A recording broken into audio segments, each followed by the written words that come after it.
마태복음 2장 13절에서부터 23절까지 말씀을 함께 봉독하도록 하겠습니다. 그들이 떠난 후에 주의 사자가 요셉에게 현몽하여 이르되 헤롯이 아기를 찾아 죽이려 하니 일어나 아기와 그의 어머니를 데리고 애굽으로 피하여 내가 내게 이르기까지 거기 있으라 하시니 요셉이 일어나서 밤에 아기와 그의 어머니를 데리고 애굽으로 떠나가 헤롯이 죽기까지 거기 있었으니 이는 주께서 선지자를 통하여 말씀하신 바 애굽으로부터 내 아들을 불렀다 함을 이루려 하심이라. 이에 헤롯이 박사들에게 쏘은 줄 알고 심히 노하여 사람을 보내어 베들레헴과 그 모든 지경 안에 있는 사내 아이들을 박사들에게 자세히 알아본 그때를 기준하여 2살 때부터 그 아래로 다 죽이니 이에 선지자 예레미야를 통하여 말씀하신 바 라마에서 슬퍼하며 크게 통곡하는 소리가 들리니 라헬이 그 자식을 위하여 애곡하는 것이라. 그가 자식이 없으므로 위로받기를 거절하였도다 함이 이루어졌느니라. 헤롯이 죽은 후에 주의 사자가 애굽에서 요셉에게 현몽하여 이르되 일어나 아기와 그의 어머니를 데리고 이스라엘 땅으로 가라. 아기의 목숨을 찾던 자들이 죽었느니라 하시니 요셉이 일어나 아기와 그의 어머니를 데리고 이스라엘 땅으로 들어가니라. 그러나 아킬라오가 그의 아버지 헤롯을 이어 유대 임금됨을 듣고 거기로 가기를 무서워하더니 꿈에 지시하심을 받아 갈릴리 지방으로 떠나가 나사렛이란 동네에 가서 사니 이는 선지자로 하신 말씀에 나사렛 사람이라 칭하리라 하심을 이루려 함이로라. 아멘. 예수님을 제대로 믿으려면 이라는 제목으로 말씀을 드리려고 합니다. 오늘 한국에 세워진 여러 교회들과 또 성도들이 세상 사람들부터 어떤 관심을 받고 있을까요? 즉, 세상 사람들의 교회에 대한, 성도에 대한 인식이 무엇일까요? 2020년 코로나가 시작할 즈음에 GNCOM 리서치에서 19세 이상의 남녀 1000명을 대상으로 한국교회의 사회적 인식도를 앙케이트 조사를 했습니다. 그런데 10명 중에 6명이 기독교에 대한 비호감을 가졌습니다. 코로나 이전이니까 코로나 이후에는 더 심각하지 않을까 그렇게 생각해 봅니다. 왜 근대사의 한국 교회가 우리 한국의 발전과 부흥을 위해서 엄청난 역할을 해왔는데, 그래서 기독교인은 1000만 명 시대가 정점을 찍고 지금까지 쇠퇴해오고 있는 그 이유가 무엇일까요? 저는 그 이유 중에 하나가 기복신앙이 아닐까 생각합니다. 복받기 위해서 예수 믿는 것. 어느 정도 살만하니까 교회를 떠나게 되고 말씀대로 살지를 않고, 그러니 교회에 대한 사회적인 인식이 점점 비호감으로 바뀌어지면서 결국 교회가 이 땅에 설 자리가 점점 좁아지게 되는 현실에 이르게 되었습니다. 믿는 사람들이 제대로 예수 이름을 믿으면 과연 그럴까요?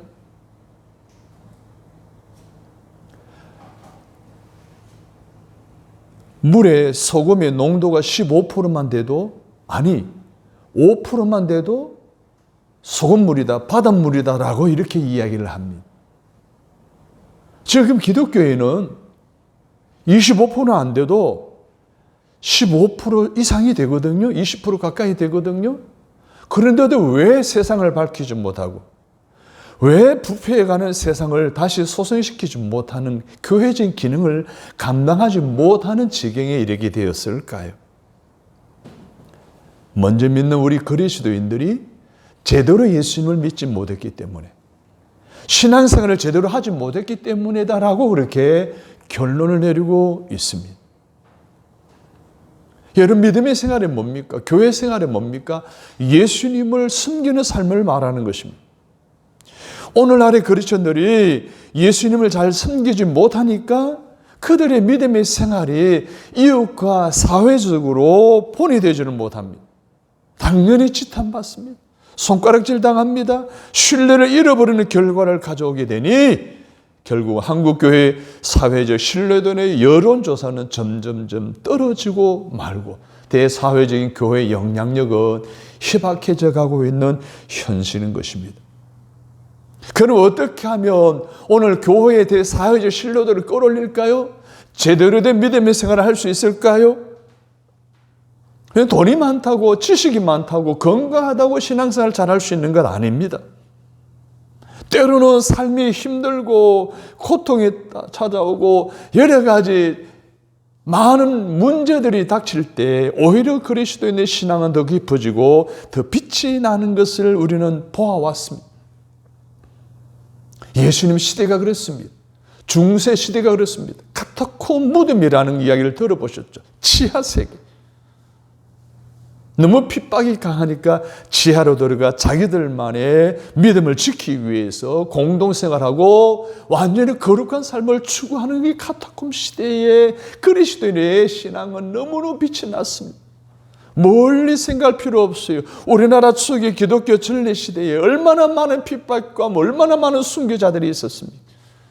그런데 그때마다 믿음은 더 깊어졌고 더 빛이 났고 더 영향력이 있었고 한국 근대사에 엄청난 역할을 감당했습니다. 과학, 문화, 교육, 경제, 우리나라가 이렇게 부강한 나라가 될 수 있는 세계 10위 경제국가가 될 수 있는 일에 아주 기초석을 다졌던 한국 교회가 바로 그 환난의 때에 믿음을 지켰던 제대로 예수를 믿었던 신앙인들의 삶의 모습의 결과라고 하는 것을 어느 누구도 부인하지 못하고 심지어 사회적으로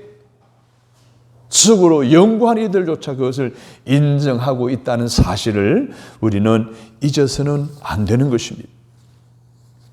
사랑하는 여러분, 우리는 이 시대에 살아가는 것은 마치 구약시대의 예언자들이 살았던 것과 같은 예언자적인 삶을 살아야 됩니다. 하나님의 말씀을 선포하고 그 말씀대로 살아라 라고 외쳐야 됩니다. 듣든지 아니 듣든지 우리는 빛을 바라고 향기를 바라는 삶을 살아야 됩니다. 세상 사람들은 다 신호등을 어겨도 우리는 신호등을 지켜야 됩니다. 세상 사람들을 탈세하기 위해서 몸부림쳐도 우리는 정직하게 조세제도의 의무를 다 감당해야 됩니다. 세상의 친구들은 다 입만 열면 욕을 하고 거짓말을 하지만 우리는 여전히 따뜻한 말, 위로의 말, 격려하는 말, 정직한 말, 사랑스러운 말, 착한 말을 해서 이 세상을 오늘 우리의 삶을 더 윤택하고 따뜻하고 아름답게 만들어야 하는 것입니다. 이 오늘 이 시대에 예언자적인 삶을 살아야 하는 우리 그리스도인들이 보여줘야 할 제대로 된 신앙의 모습인 줄로 믿습니다. 그런데 우리가 아무리 예수를 잘 믿고 거룩한 삶을 통해 빛을 바라고 향기를 바라고 소금의 역할을 감당해도 여전히 세상 사람들은 우리에 대해서 호락호락 호감을 갖지 않습니다. 교회에 대해 사회적인 신뢰도를 끌어올리기란 그렇게 쉽지 않다는 이야기입니다. 하지만 세상 환경과 그 속에 살아가는 불신자들의 부정적인 반응이나 비호감에 우리가 위축될 필요가 없습니다. 우리는 말없이 묵묵하게 몸으로 삶으로 계속해서 거룩함을 풍겨야 하고 어둠의 세상의 빛을 바라며 등대와 신호등의 역할을 감당하였습니다. 소금의 역할을 감당해서 세상을 다시 살리고 새롭게 하고 이끌어가는 건강한 교회, 건강한 성도로서의 삶, 결국 제대로 예수를 믿을 때에 나타나는 결과라는 사실을 기억하시고 저와 여러분이 그렇게 살기를 다시 한번 다짐하는 새로운 믿음의 본질을 깨달아 배우고 살아갈 수 있게 되기를 주님의 이름으로 축원합니다. 아멘. 오늘 본문의 말씀은 예수님이 태어날 때에 관계된 신앙인들의 열정, 신앙인들의 믿음의 본질을 이야기해 주고 있습니다. 오늘 본문의 말씀을 통해 믿음의 본질이 무엇이고 어떻게 살아가는 것이 진정한 신앙인의 삶인지에 대해서 배우고 오늘 저와 여러분이 말씀대로 살아가기를 결단함으로 오늘 이 시대 속에 여러분이 세상의 빛이 되고 향기가 되고 소금의 역할을 감당함으로 세상을 변화시키는 일에, 가정을 변화시키는 일에, 학교를, 직장을 변화시키는 일에 하나의 밀랄로 쓰여지게 될 수 있기를 주님의 이름으로 축복합니다. 아멘. 촛불을 보십시오.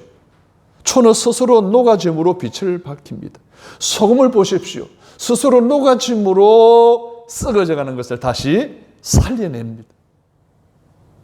이렇게 촛불처럼 소금처럼 나 자신이 하나의 밀알이 되어 썩어짐으로 새 싹을 틔우고 꽃을 피우고 가지를 뻗어 열매를 주렁주렁 맺은 같이 여러분의 삶에서 제대로 예수를 믿음으로 믿음의 본질을 제대로 깨달음으로 그렇게 살아 선한 영향력을 끼칠 수 있는 저와 여러분이 다 되시기를 주님의 이름으로 축원합니다. 아멘. 자, 그러기 위해서는 믿음의 본질이 무엇일까요? 제대로 된 믿음의 생활하고 제대로 예수님을 섬기기 위해서 우리는 어떻게 살아야 할까요? 따라서 합니다. 대가를 치러야 합니다. 대가를 치러야 합니다. 아이님만 큰 소리를 해봐. 대가를 치러야 합니다. 그렇구나. 대가를 치러야 됩니다. 무언가에 대한 대가가 치루어 열매가 맺습니다. 학생으로서요, 시간이라는 대가를 치러야 됩니다. 공부를 하는 열정이라는 노력이라는 대가를 치러야 돼야 좋은 성적이 나오는 거예요. 오늘 우리의 삶에 있어서도 믿음의 생활에 있어서도 하나님은 우리에게 대가를 요구하시는 거예요. 믿음이 그냥 자라나는 게 아닙니다. 오늘 본문에 보니까 1절에 보십시오. 헤로드 왕 때 예수님은 선지자의 예언대로 유대 베들레헴에서 탄생하시게 됩니다. 자, 이때 동방 박사들이 별을 연구하다가 이상한 별을 발견하고는 옛날부터 내려오는 이상한 별에 대한 이야기를 이해하게 됩니다. 아, 왕이 태어나고 메시아가 태어날 별이구나. 그 별을 따라 몇 날 며칠을 밤낮 가리지 않고 따라오게 됩니다. 어디까지? 유대 땅까지 오게 됩니다. 왕이 어딨냐라고 궁에 와서 묻습니다. 사람들이 반응이 이상합니다. 왕이 지금 헤롯이 왕으로 있는데 무슨 왕이 또 났다고 어디 있냐고 찾나 이상했습니다. 그때에 그들의 반응 속에 보면 첫째로는 백성들은 소동했다 그랬습니다.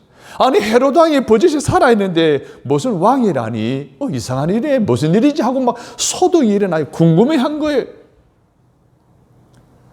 그리고 제사장들은 어떤 줄 아세요? 이 소식을 들은 헤롯 왕이 야, 이게 무슨 말이냐? 해서 이들이 고대의 예언서들을 찾아 연구하기 시작했습니다. 보니까 메시아가 날 별이라는 것을 알게 되고 왕에게 이야기를 합니다. 여러분, 메시아가 나타날 것이라고 알았다면 그들이 누구를 찾아가야 돼요? 별을 찾아가야 되잖아요. 아기 예수께 찾아 경배해야 되잖아요. 그러진 않았어요. 그냥 헤롯에게만 관심을 갖습니다. 헤롯이 어떻게 할 것인가에 대해서. 헤롯은 어떤 반응을 보입니까? 동방 박사에게 알려줍니다. 그리고 돌아갈 때 자기에게로 다녀가라고 이야기합니다. 아기 예수 왕 메시아가 태어난 곳을 너희들이 확인하고 돌아와서 나한테 이야기를 하면 내가 왕으로 난 그 아기를 죽이겠다라는 그런 계산을 가지고 동방 박사에게 이야기를 합니다. 동방 박사는 헤롯 왕의 이야기대로 별을 따라가다가 별이 문득 섬을 확인하고 그 별 아래에 마구간에 들어가 아기 예수를 영접하게 되고 가지고 준비했던 예물을 드리고 경배를 하게 됩니다. 사랑하는 여러분, 이 세 사람들, 그 당시의 백성들과 제사장들과 헤롯 왕은 메시아의 왕에 대한 소식을 듣고 자기와의 관계에 어떤 유익이 있는 것에만 관심을 가졌어요. 그런데 동방 박사는 그러지 않았어요. 별을 찾아서 심상치 않은 메시아 왕이 태어날 것에 대한 것을 확신하고 그 먼 길을 어렵고 힘들고 좁은 길임에도 불구하고 마다하지 않고 예루살렘을까지 달려왔던 거든. 그래 별을 따라 베들레헴까지 따라갔던 그들이. 그리고 헤로드 왕의 그 명령에도 아랑곳하지 않고 다시 예루살렘으로 돌아가지 않고 집으로 가는 지름길로 돌아갔다라고 성경은 기록하고 있습니다. 여기서 우리는 박사들의 훌륭한 신앙을 엿볼 수가 있습니다. 저들은 구세주 메시아를 만나기 위해서 별에 인도하는 대로 멀고 험한 미지의 세계를 떠난 결단의 사람들이었습니다. 이를 통해서 신앙생활이란 환경이나 이런 것에 영향을 받지 않는다는 것입니다. 별에 인도하는 여정이 아무리 어렵고 험하고 불확실해도 부정적인 영향을 받지 않고 메시아에 대한 확실한 믿음으로 미래의 비전을 향하여 떠나는 것이 믿음의 본질이라는 것을 말씀해 주고 있습니다.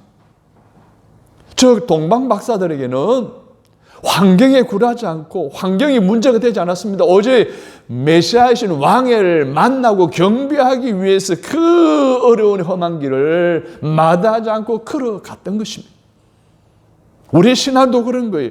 사모함이 있으면, 갈급함이 있으면 우리는 열심히 공부하게 됩니다. 열심히 운동하게 됩니다. 열심히 직장생활하게 됩니다. 열심히 가정생활하게 되는 거예요. 갈급함이 있어야 되는 거예요. 동방 박사들에게 이러한 믿음의 생활에는 갈급함이 있었던 거예요. 사랑하는 여러분, 하나님이여 사슴이 쉬는 물을 찾기에 갈급한 같이 내 영혼이 주를 찾기에 갈급하나이다 라고 시편 42편 1절에 말씀하셨거든요. 사랑하는 여러분의 심령 속에 메시아를, 예수님을 만나고자 하는 갈급한 심령으로 오늘 이 시간에도 말씀을 들을 수 있기를 주님의 이름으로 부탁을 드립니다. 아멘. 오늘 동방 박사들이 예수님을 만나고자 하는 갈급한 심령이 있었기에 예수님을 만났고 예수님을 만나자 기뻐하며 예물을 드릴 수가 있었던 것입니다. 오늘 본문에서 박사들이 예수님을 만나는 자세를 오늘 저와 여러분들도 배울 수 있기를 주님의 이름으로 축원합니다. 시간을 투자했습니다. 물질을 투자했습니다. 열정을 투자했습니다. 위험을 무릅쓰고 모든 것을 메시아에게 집중하는 갈급함, 투자하는 그 노력과 열정, 이것이 동방 박사들로 하여금 예수님 메시아를 만나게 하였던 것처럼 오늘 저와 여러분도 믿음의 생활의 본질을 끌어올리기 위해 더욱더 여러분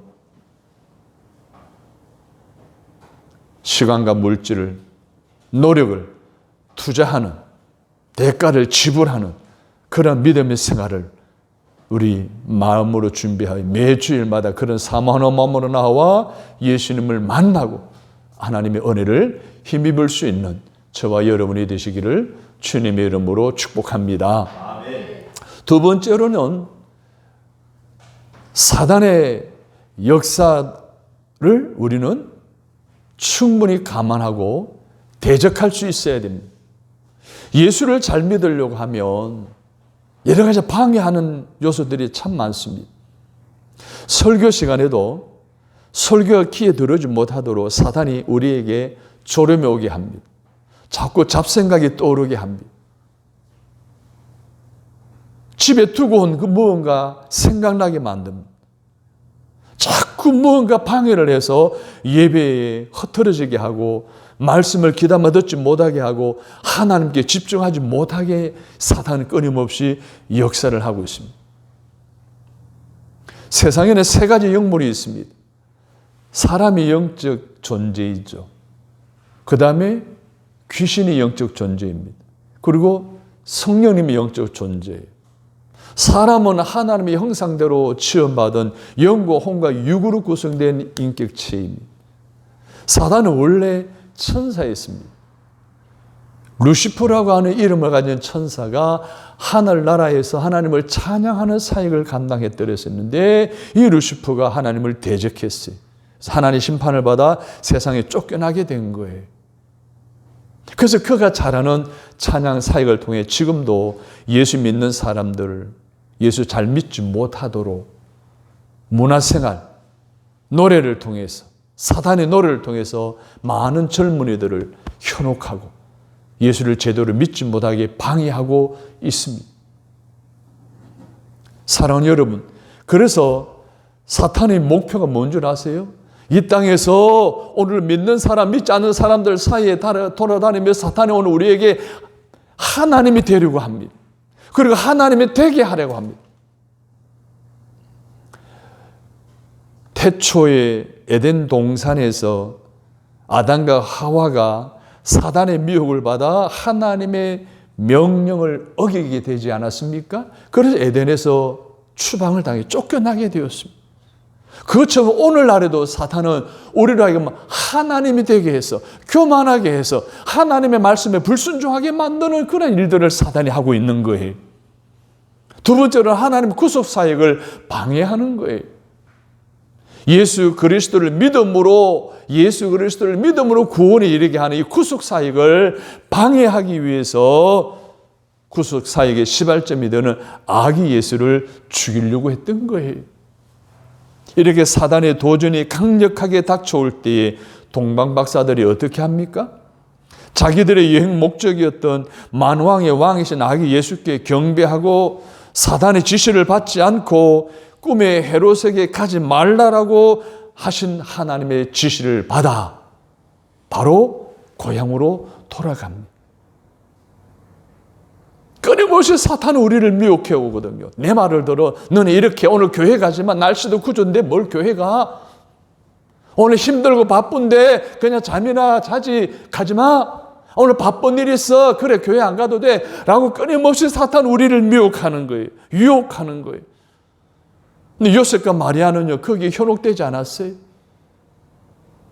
사랑하는 여러분, 하나님의 말씀에 순종함으로 오늘 사탄이 미혹하는 모든 유혹들을 물리치려는, 그래서 믿음의 생활에 더욱더 자라나고 성장하는 저와 여러분 되시기를 주의 이름으로 축원합니다. 아멘. 사랑하는 여러분, 동방박사들이 그랬던 것처럼, 요셉과 마리아가 그랬던 것처럼 하나님의 지시를 따라 순종함으로 사탄의 유혹을 물리치고 사탄의 모든 미혹을 다 끊어버리고 여러분의 믿음을 잘 지켜나가는, 그래서 동방박사들처럼 인도를 받고 또 요셉과 마리아처럼 인도를 받는 저와 여러분 되시기를 주님의 이름으로 축복합니다. 아멘.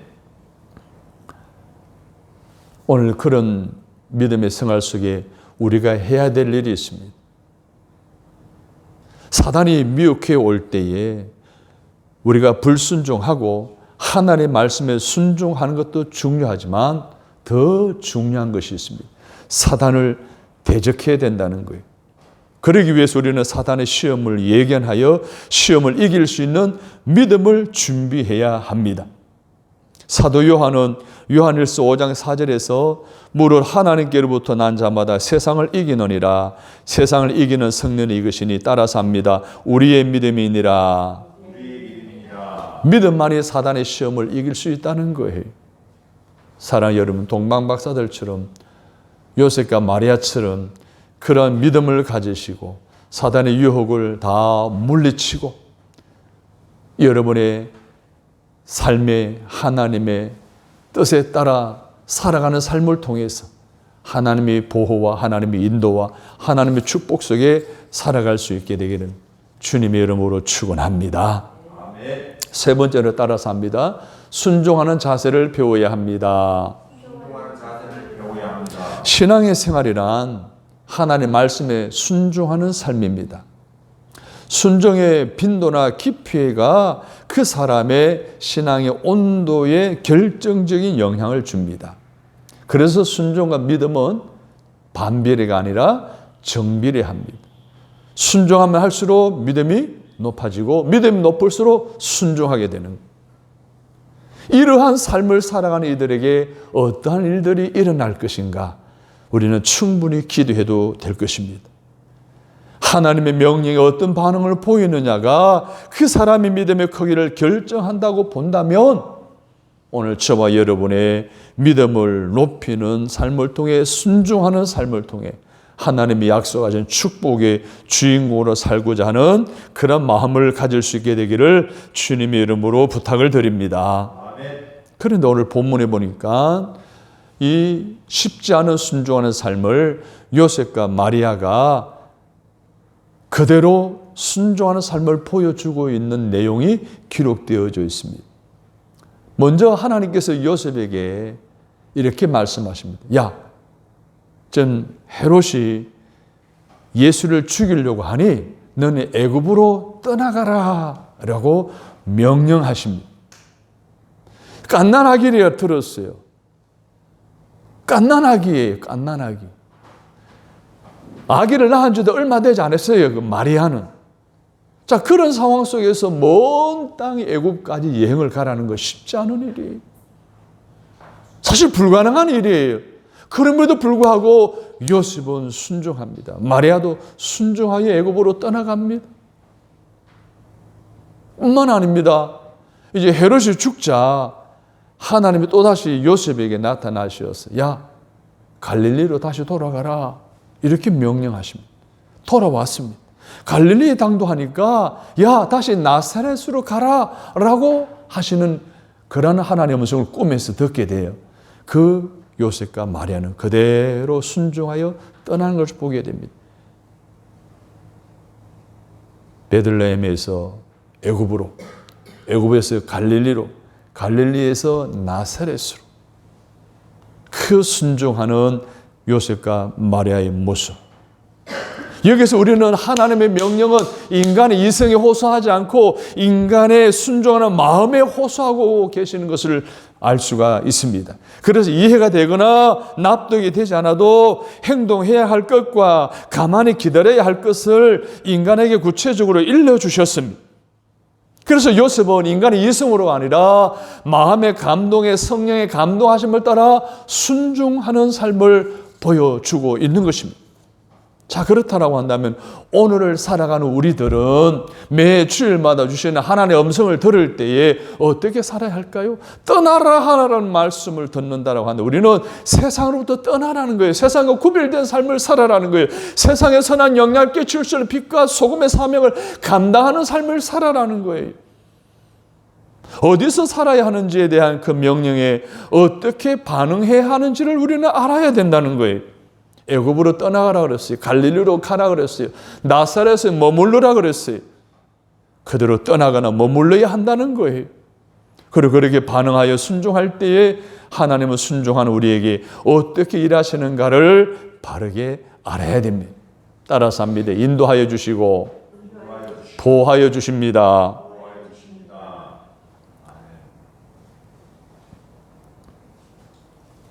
노예 생활을 했던 이스라엘 백성들의 430년간의 노예 생활을 청산하고 출애굽의 축복을 주시기 위해서 애굽에 10가지 재앙을 내리실 때에 네 번째 재앙, 파리 재앙이었습니다. 일곱 번째 재앙, 바로 우박 재앙이었습니다. 그 파리 재앙이 내려서 모든 파리가 득세를 했습니다. 사람이 살 수 없을 정도예요. 아프리카에 가면 초파리들이 사람은 물론하고 짐승도 살 수 없을 그런 환경을 만들어 엄청 고통스럽게 하는 것을 우리는 TV를 통해 볼 수가 있습니다. 아마 그보다 더 심했을 거라고 여겨집니다. 우박 재앙이 내렸습니다. 우박 한번 보셨죠? 심한 데는 주먹만한 얼음이 떨어집니다. 그게 농작물에 떨어진다고 생각해 보세요. 풍지박산입니다. 먹을 거 하나도 건질 수가 없습니다. 자, 그런데 이스라엘 백성들은 하나님의 말씀대로 순종했더니 어떠한 결과가 그들에게 있었는지 출애굽기 8장 22절에서는 그날에 나는 내 백성이 거주하는 고센 땅을 구별하여 그곳에는 파리가 없게 하리니 이로 말미암아 이 땅에서 내가 여호와인 줄을 네가 알게 될 것이니라 라고 하심으로 고센 땅에 파리가 없게 하심으로 이스라엘 백성들은 참으로 좋은 환경 속에 지내게 될 수가 있었습니다. 그리고 출애굽기 9장 26절에 보면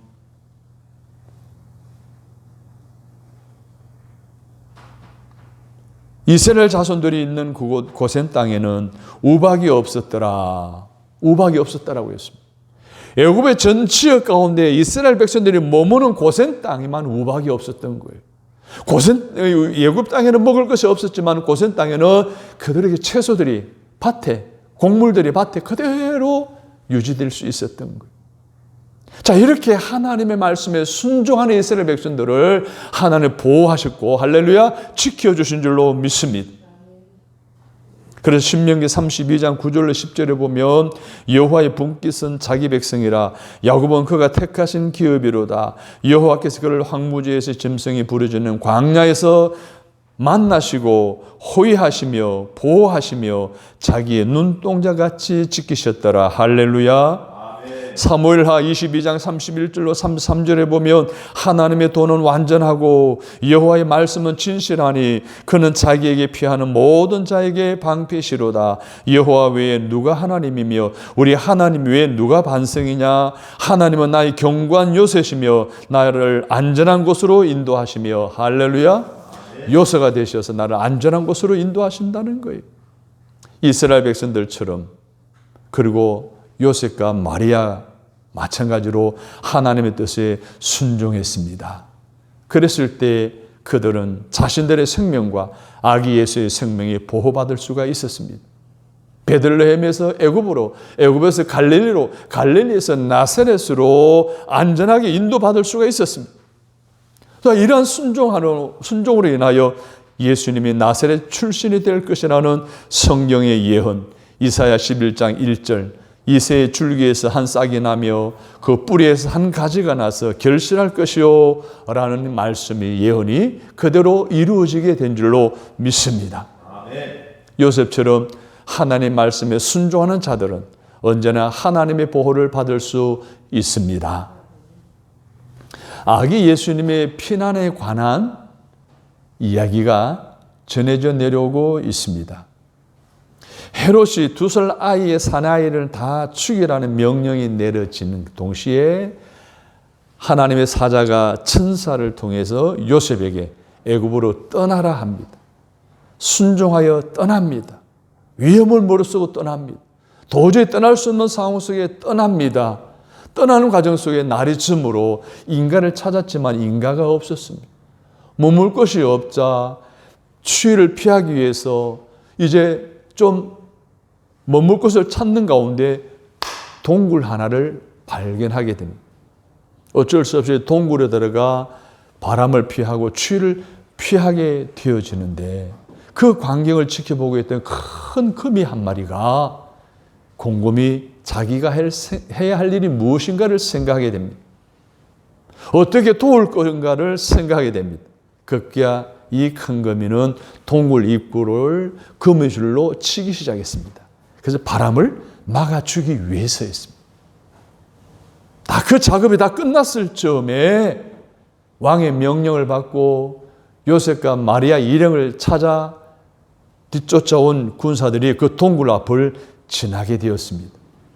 무조건 지나갈 줄 알았는데 한 병사가 그 동굴을 발견하게 되고 그 동굴 입구에 서서 병사들을 부릅니다. 여기에 동굴이 있어. 이곳에 숨었을지도 몰라. 한 병사가 오더니 가만히 동굴 입구를 쳐다보니까 동굴 입구에 뭐가 쳐져 있어요? 거미줄이 쳐져 있는 거예요. 그래서 친구에게 묻습니다. 발견한 친구에게. 이보게 여기 거미줄을 보게. 거미줄이 그대로 있는 거 보니까 이곳은 사람이 들어가지 않았어. 그냥 가세 하고 그 동굴을 떠났다는 거예요. 사랑하는 여러분, 우리가 하나님 말씀에 순종하는 믿음의 생활을 하면 하나님은 요셉과 마리아를 보호하시고 지켜주신 것처럼 저와 여러분의 삶도 지켜주실 줄로 믿으시면 아멘 하시기 바랍니다. 우리는 하나님 말씀에 얼마나 어느 정도 순종하고 있습니까? 우리도 요셉처럼 말씀에 순종하여 큰 기적을 체험하며 살아갈 수 있는 여러분이 되시기를 주님의 이름으로 축원합니다. 갈릴리 호숫가에서 베드로 일행이 153의 기적을 경험하게 되는 그 배경에 보게 되면 깊은 데로 가서 그물을 내려라. 배 오른편에 내려라는 말씀에 순종함으로 깊은 데로 가서 배 오른편에 그물을 내렸더니 고기가 심이 많아 153마리라고 하는 베드로, 지금으로 말하면 가재미에 같은 그런 큰 고기 153마리를 잡는 놀라운 대박을 경험하게 됩니다. 믿음으로 순종하면 하나님이 보호하시고 하나님이 지켜주시고 하나님이 축복해 주시는 줄로 믿습니다. 그것뿐입니까? 너무 많으니까 그물을 끌어올릴 수가 없어요. 다른 배를 오게 해서 전혀 허탕치 한 마리도 잡지 못한 친구들의 배까지도 가득 싣게 되는 선한 영향력을 끼치는 결과를 가져오게 된 것을 볼 수가 있습니다. 사랑하는 여러분, 본문의 인물들인 동방박사들과 요셉에게서 얻을 수 있는 교훈이 있습니다. 어떻게 해야 예수님을 온전히 섬길 수 있느냐는 겁니다. 예수님을 온전히 섬기기 위해서 어떻게 해야 되느냐는 겁니다. 대가를 치러야 한다는 거예요. 사단의 도전도 각오해야 된다는 거예요. 하나님의 말씀에도 순종해야 된다는 거예요. 우리가 하나님을 예수님을 제대로 섬길 때에 때로는 대가를 지불하듯 우리의 시간도 물질도 희생할 줄 알아야 된다는 거예요. 사단과의 대적을 감수하기 위해서 우리의 생명까지도 위험을 무릅쓰고 믿음을 생활을 해야 된다는 거예요. 그렇지만 우리가 그 말씀에 순종해 나아갈 때에 이스라엘 백성들처럼 요셉과 마리아처럼 동방박사들처럼 하나님 인도와 보호를 받을 수 있고 베드로처럼 하나님 놀라운 축복을 받을 수 있음을 기억하시고 여러분 믿음을 끌어올리시기를 바랍니다. 믿음이 성장하시기를 바랍니다. 제대로 예수를 믿으시기를 바랍니다. 이왕 예수 믿는 것 신실하게 믿으시기를 바랍니다. 그렇게 믿을 때에 계시록 2장 10절의 말씀처럼 너는 장차 받을 고난을 두려워하지 말라. 볼지어다 마귀가 장차 너희 가운데에서 몇 사람을 옥에 던져 시험을 받게 하리니 너희가 10일 동안 환난을 받으리라. 내가 죽도록 충성하라. 그리하면 내가 생명의 관을 내게 주리라. 라는 말씀처럼 믿음의 승리의 결과인 생명의 면류관도 받게 될 줄로 믿습니다. 이렇게 살 때 우리는 세상에 감당할 수 없는 믿음의 사람이 됩니다. 세상 사람들에게 선한 영향력을 끼칠 수 있게 됩니다. 그래서 교회의 사회적인 신뢰도가 다시 회복될 뿐만 아니라 오늘 저와 여러분을 통해 선한 세상 사람의 선한 영향력을 끼쳐 소금처럼 촛불처럼 하늘의 미랄처럼 세상을 살리고 회복시킨 일에 쓰임받는 참된 그리스도인이 다 되시기를 주님의 이름으로 축복합니다. 하나님, 어떻게 해야 예수님을 온전히 섬길 수 있는지 동방박사를 통해서 요셉과 마리아를 통해서 배울 수 있게 하시니 감사합니다. 우리도 그들처럼 대가를 치르게 하옵소서. 사단의 도전도 각오하게 하옵소서. 순종의 자세를 배워 순종함으로 이스라엘 백성들처럼 베드로처럼 하나님의 놀라운 인도를 받고 보호를 받고 그리고 복을 받고 생명의 멸류관을 얻게 하여 주시옵소서. 그래서 교회와 성도의 사회적 신뢰도가 회복되게 하는 건강 크리스천이 되어 하나님 인도와 보호를 받으며 살아갈 수 있는 제대로 된 믿음의 생활, 제대로 된 예수님을 섬기는 삶을 살아가는 우리 모두가 되게 하여 주옵소서. 예수님의 이름으로 기도드립니다. 아멘.